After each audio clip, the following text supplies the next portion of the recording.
Pending డీఏలు please. మంత్రులు ఆఫీసర్ల చుట్టూ ఉద్యోగుల ప్రదక్షిణలు.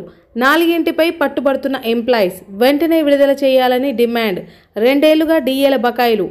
పెండింగ్లో ఉన్న డీఏల విడుదల కోసం ఎంప్లాయీస్ కళ్లల్లో ఒత్తులు పెట్టుకుని నిరీక్షిస్తున్నారు.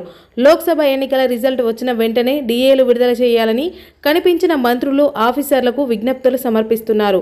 ఈ విషయంలో సీఎం రేవంత్ రెడ్డిని కలిసేందుకు ఎంప్లాయీస్ సంఘాల ప్రతినిధులు ప్రయత్నాలు చేస్తున్నారు.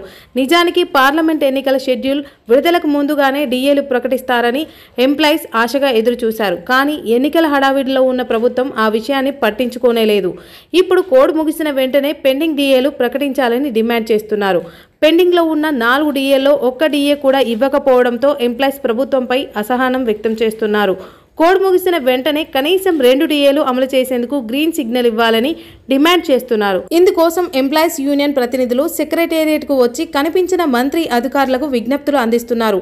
డీఏల విడుదల కోసం ఎంప్లాయీస్ కళ్లలో ఒత్తులు పెట్టుకుని ఎదురు చూస్తున్నారని, ఆలస్యం చేస్తే ప్రభుత్వానికి చెడ్డ పేరు వస్తుందని అలర్ట్ చేసినట్టు తెలుస్తుంది.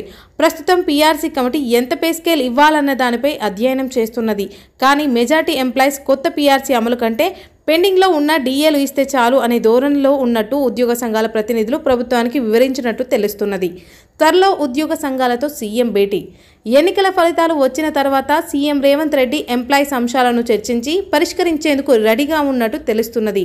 పెండింగ్లో ఉన్న డీఏలు, హెల్త్ కార్డుల జారీ, బదిలీలు, ప్రమోషన్లపై అన్ని సంఘాల ప్రతినిధులతో చర్చించి తుది నిర్ణయం తీసుకునే ఛాన్స్ ఉన్నట్టు ఐఏఎస్ వర్గాల్లో చర్చ జరుగుతున్నది. అయితే ప్రస్తుతం ఉన్న ఆర్థిక పరిస్థితులలో 1 లేదా 2 డీఏలు ఇచ్చే యోచనలో ప్రభుత్వం ఉన్నట్లుగా తెలుస్తున్నది.